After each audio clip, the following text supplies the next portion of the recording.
Hey you guys, it's MJ from Ultra Love. How are you? Um, uh, for some reason, I want to be really like vulnerable and share with you guys how so I was so like chuffed and thankful about like Aluna sharing my video, and then I got this lovely boost. And then I just like straight up my human and my ego is like every day it's just going down again, and I'm like, oh God, I hope that's okay. Like I hope the energy channels are still like, being received and loved. And I know they are. I'm just being just bruised ego human sort of thing. I'm just wanting to like get that off my chest to like therapy myself. And then also I've had weird more comments like about my looks and my teeth and like stuff, and I've just been like, ugh, but maybe it's just the energies and the sensitivities. Hey John, how are you, bud? Um, so Oh, oh, now I know they are being received. I know, and like this is why I know what I'm saying is like, there's not truth in that feeling of like, oh no, I'm not like it's not good anymore, something like that, right? It's just the silly like us putting conditions around the work that we do and stuff like that. So I just did a share on YouTube, or sorry, on Facebook as well this morning, and for some reason it's quite hard hitting what's coming through. It's all about um, plastic, the oil crises, and a changing world economy. And this is again my mind, how it works. It's like making all these connections, which I've always been able to do or deduce intuitively since I had my early spiritual awakenings, seeing through the false economy, so a corrupted economy based on power and control, right?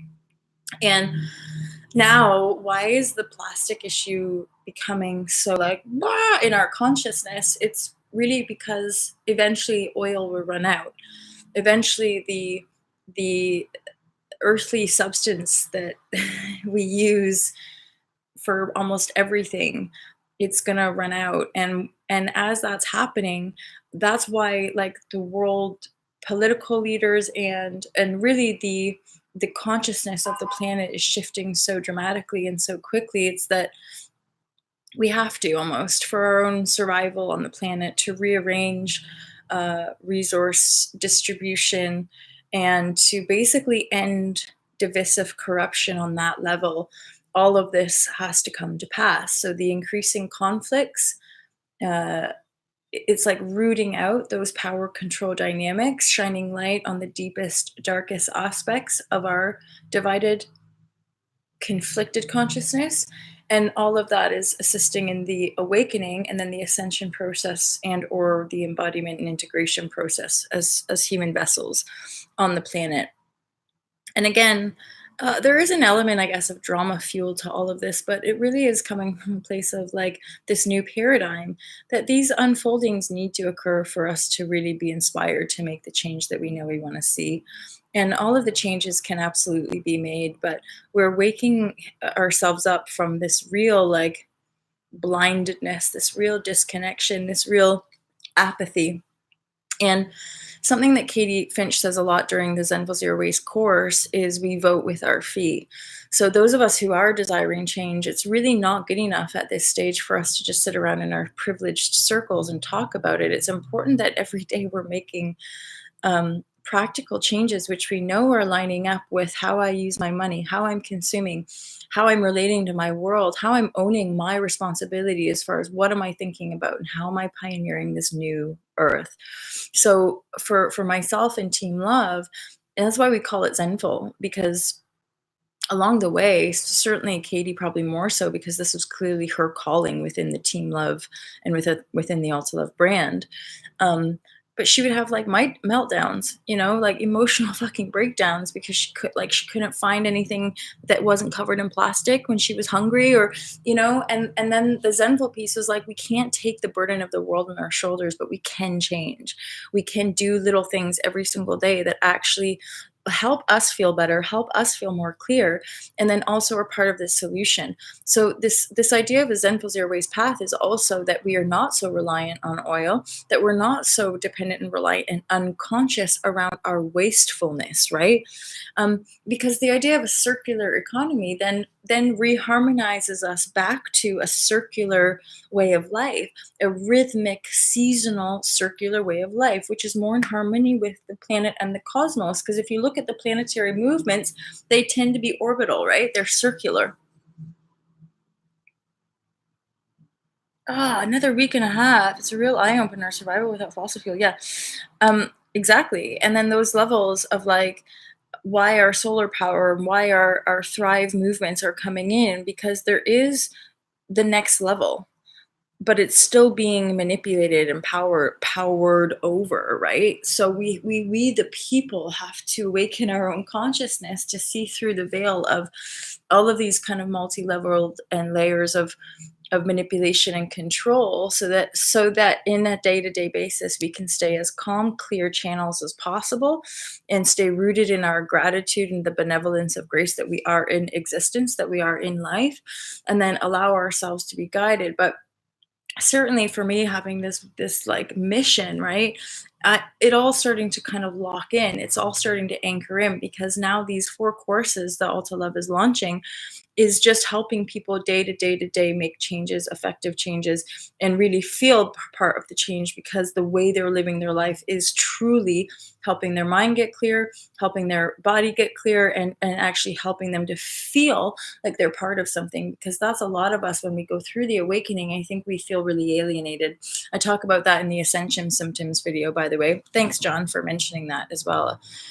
It was a nice one to kind of sit with. I might do more about that, because more stuff came to my mind as far as like different parts of my life when I was going through the big shifts, like fatigue, and why I had to like mega just trust my body and listen to my body, and like rest a lot, rest almost so much that it like felt uncomfortable as well. But I knew deep down intuitively that was the body processing and integrating new energies.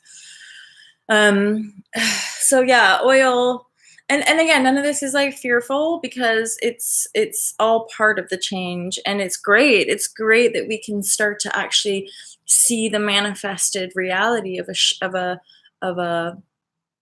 like a dying old way, but where we're ready. Like, it's good to let it go. It's good to be like, thank you for progress, and thank you for industry, and thank you for um, growth on so many levels, right? And yet, like integrating and loving and saying thank you even for control and domination, because now we as beings are becoming more loving and more powerful, because we're not feeding that anyone. Hey, everyone. Last time we chatted, I felt more connected with myself afterwards. Thanks for that.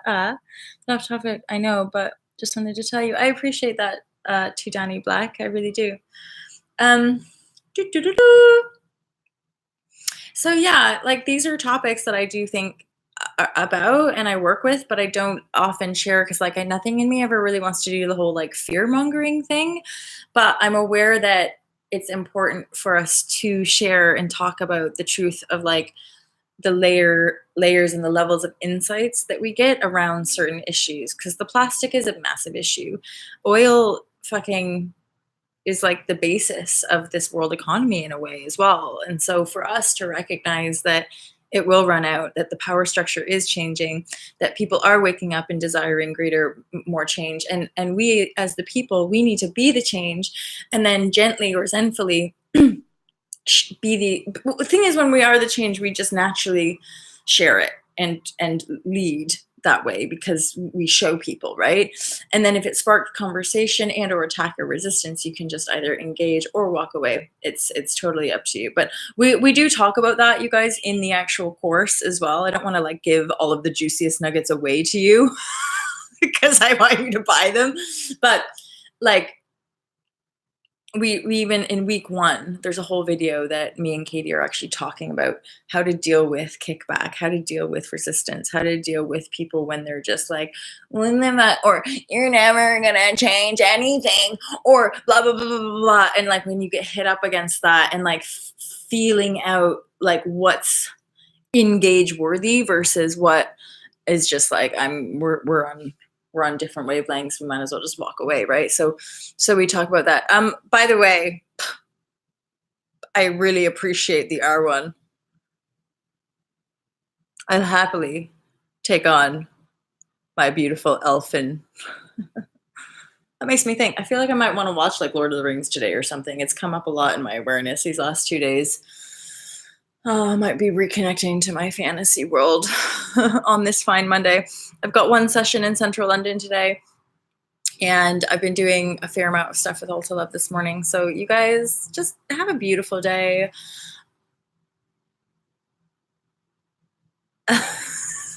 Love it. Love it. That's like, I have a friend who, like, she's just a mermaid. Like, she's a mermaid. And every time I say that, she's like, thank you so much. And I'm like, it's because it's connected to you. The mythical creatures are connected to us. And when we align with them, it just makes sense. And then it, like, I don't know, maybe it helps us just stand in our power and our truth a little bit better as like cosmic infinite beings, right? Where it's not just this, because anywho, I digress. I'm just rambling now. You guys, I love you so much. Have an amazing day. Thank you so much for joining me here. I hope that was useful, maybe even a little entertaining. I don't know. Look. Oh, John Beanie. Oh God, that's just maybe, I'm like, oh man, I don't know. Maybe I will. You guys have a great day. We'll see. I'm not necessarily like a fancy dress person, but we'll see. We could just do this, because sometimes if I just put my ears back, there's the elf. You can see more of my elfin nature. Anyway, you guys, I love you loads. Have a gorgeous day. Let me end my ramblings now.